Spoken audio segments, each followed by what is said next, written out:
Welcome back. Today we're showing you how to read and understand our Ness 4G dialers. Once the dialer is all connected correctly with SIM card, antenna and power supply, turn the unit on. The dialer screen will show Ness and begin its startup process. Allow about 2 minutes for the full process. In this example you can see model confirmation 106-495E. Let the dialer continue to boot up. The dialer will also show the ICC ID of the SIM card inside. It will then do a number check, 1, 2, 3, 4 and so forth. Then allow to continue and get to a screen similar to this.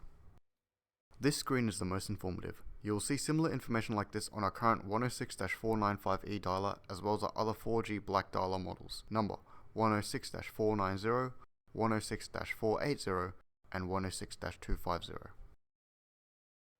This first number is a signal level. A good signal is around 25 to 35. Level 18 or lower is too low and may be unreliable. A signal level of 00 or 99 means the dialer and its antenna are out of mobile phone network range. After the dash you will hopefully see a 4. The 4 means the dialer is connected to the 4G mobile phone network. This is very important. If you see 0, then the dialer and antenna are not in range of the mobile phone network. There is a small chance some areas may still show 3 for 3G, but this is becoming less likely. Up next is the date and time. The format of the date is month, day, and time format is 24 hours.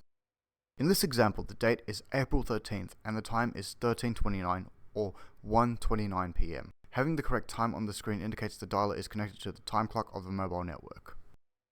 On the edge, there's the signal bars. This is a general indicator for signal level. The more bars, the more likely you will have a reliable connection. GSM dialers work best with the antenna fully extended, placed as closely as possible to the outside, near a window or on the eaves of the property. Electrical noise and interference can reduce or hinder the signal. The further away from sources of electrical noise and as close to the outside the antennas are placed, the more reliability is to be had. Do not place the GSM dialer inside the alarm box. The GSM dialers are provided with an RJ telephone cable, and it is best to place the GSM dialer away from the alarm. Likewise, use the supplied power supply for the GSM dialer. Do not power the dialer from the alarm. We highly advise you use the included Ness M2M SIM card.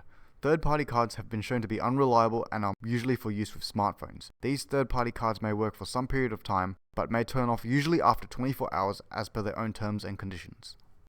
Every newly sold Ness GSM dialer comes with the correct type of M2M SIM card, which you can activate on our SIM website before using the dialer. Details and links in the description. Once the SIM is activated and inside the dialer, it is important to avoid moving the SIM card to other products.